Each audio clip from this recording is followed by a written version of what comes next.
Bonjour à tous et bienvenue. Très contente de vous retrouver encore une fois avec la deuxième partie de notre leçon, les figures de style. Dans la vidéo précédente, nous avons vu une catégorie des figures de style. Il s'agit des figures d'analogie et ses différents types: la comparaison, la métaphore, l'allégorie et la personnification. Aujourd'hui, nous allons nous intéresser aux figures d'opposition. Tout d'abord, on commence par la définition. Les figures d'opposition regroupent dans un même énoncé des idées contraires. La construction met en valeur les contradictions ou les oppositions entre ces deux idées.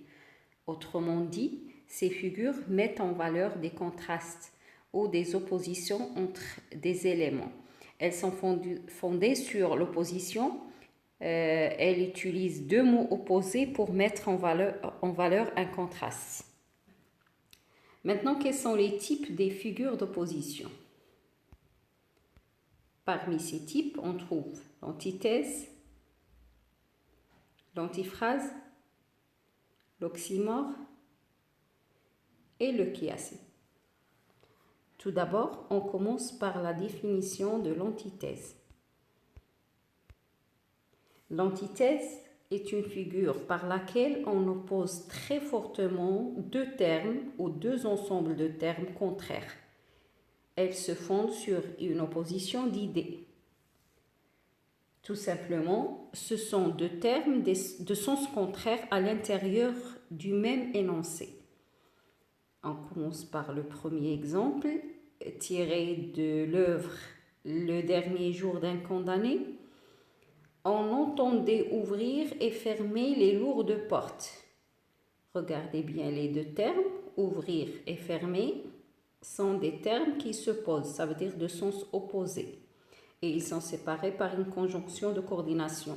Ce qui est particulier dans ce type de figure de style, c'est que les deux termes qui s'opposent sont séparés.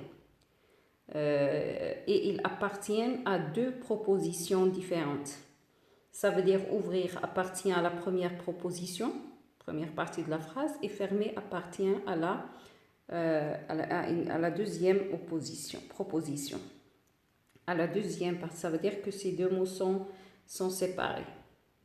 Deuxième exemple, c'est lui qui est bon et moi qui suis mauvais. Voilà, on a affaire ici à deux propositions. Dans la première, on trouve l'adjectif bon. Et dans le deuxième, on trouve son contraire. Il s'agit de l'adjectif mauvais. Alors ça, c'est un exemple de l'antithèse. Troisième exemple qui est extrait de la boîte à merveilles. Pour y renaître, il fallait d'abord mourir. On a deux termes opposés, renaître et mourir. Encore un exemple.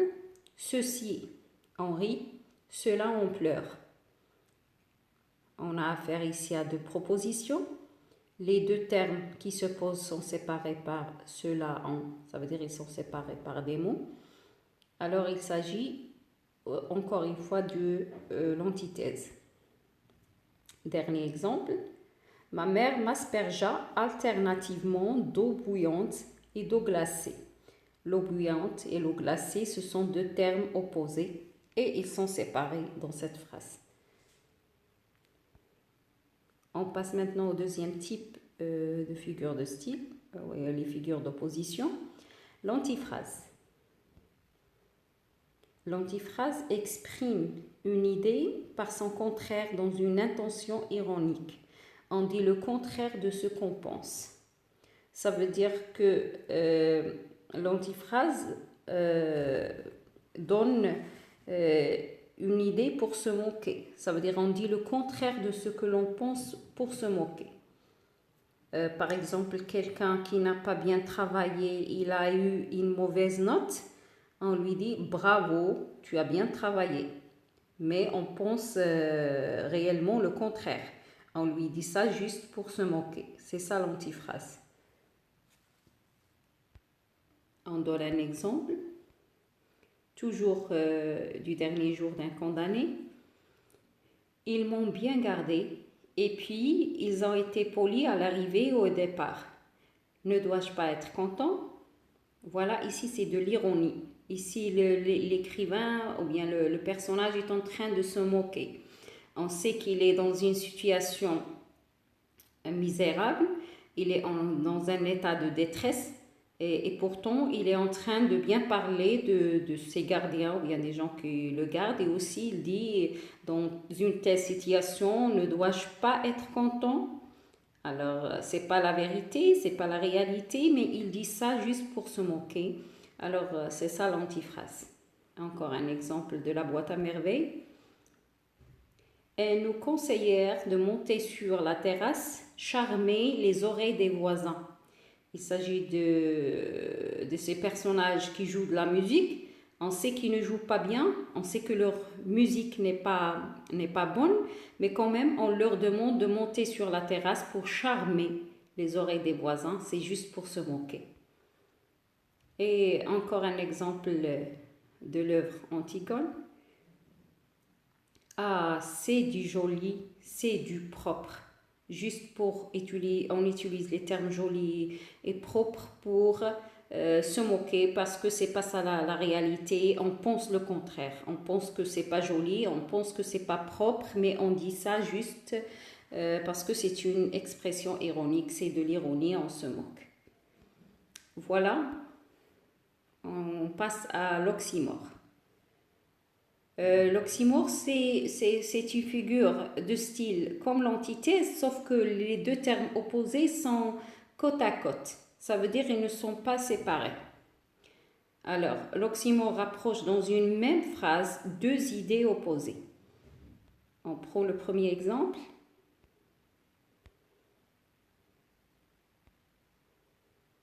Un rire amer sur le visage. Alors, ces deux termes sont opposés ici. Rire, le rire qui est normalement un réflexe de joie, de bien-être, de bonheur, mais amer, c'est une idée tout à fait le contraire du rire. C'est amer, on donne ici deux termes qui sont contradictoires. Exemple suivant. Elle a fait un bruit sourd en passant sous la voûte de la grande porte. Ici, on parle d'un bruit sourd. Ça veut dire un bruit, mais qu'on n'entend pas, qu'on n'arrive pas à entendre.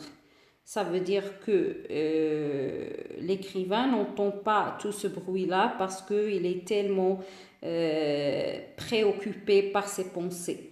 Alors le narrateur emploie ici un oxymore en rapprochant les termes opposés, bruit et sourd. La figure décrit quelque chose d'inconvenable, tel qu'un bruit qu'on n'entend pas. Cela montre au lecteur que le narrateur est tellement sous le choc. C'est-à-dire qu'il entend seulement ses propres pensées, il bloque tous les sons qu'il y a autour de lui. Ça veut dire qu'il n'entend rien du tout. Encore un exemple de la boîte à merveilles. Des nuits blanches qu'elle avait passées à gémir. Ici, on parle de la nuit qui est blanche, ce qui est contradictoire. Normalement, la nuit, c'est l'obscurité, c'est tout ce qui est noir. Mais en utilisant le mot blanche ici, ça donne deux termes contradictoires. Alors, il s'agit de l'oxymore. Et comme vous le voyez, les deux termes sont côte à côte, ça veut dire qu'ils ne sont pas séparés. Ils sont juxtaposés. Encore un exemple. Sans toi, le soleil deviendra froid. Il s'agit ici de deux termes dans la même phrase, dans la même proposition. Soleil et froid. Et comme vous le constatez, les deux termes sont aussi contradictoires. Ça veut dire ils s'opposent. Le dernier type qu'on va voir, c'est le chiasme. Le chiasme apparaît lorsque deux paires de mots identiques ou appartenant au même champ lexical sont positionnés d'abord dans un ordre, puis dans l'ordre inverse, selon le schéma AB, BA. Exemple, tel qui rit vendredi pleurera dimanche. Voilà, c'est la même structure, sauf que rit est le contraire de pleurer. et il y a vendredi et dimanche. Deuxième phrase, il faut manger pour vivre et non vivre pour manger. Ici, la structure en X du chiasme, il y a manger, on va dire que ce verbe et vivre, les deux verbes, ça veut dire qu'ils ont la même classe grammaticale. Manger, c'est A et vivre, B. Alors, dans la deuxième partie de la phrase, on a commencé par B et ensuite A. Alors, ce qui donne le schéma AB, BA. On va prendre un exemple du dernier jour d'un condamné. Là, on va expliquer le chiasme. Cette foule où tous me connaissent et où je ne connais personne.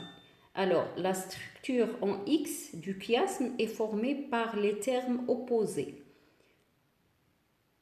Tous me connaissent et je ne connais personne, qui met en évidence la tristesse de la situation du condamné à mort qui se dirige à son lieu de mort, ça veut dire où on l'attend, la guillotine. Deuxième exemple, une violente douleur de tête, les reins froids, le front brûlant. Ceci est un chiasme puisqu'elle oppose les reins et le front, ainsi que le froid et le brûlant. Ça donne l'effet de douleur que le condamné ressent face à son exécution qui s'approche. Voilà, merci beaucoup d'avoir suivi mes explications et à la prochaine vidéo. Au revoir.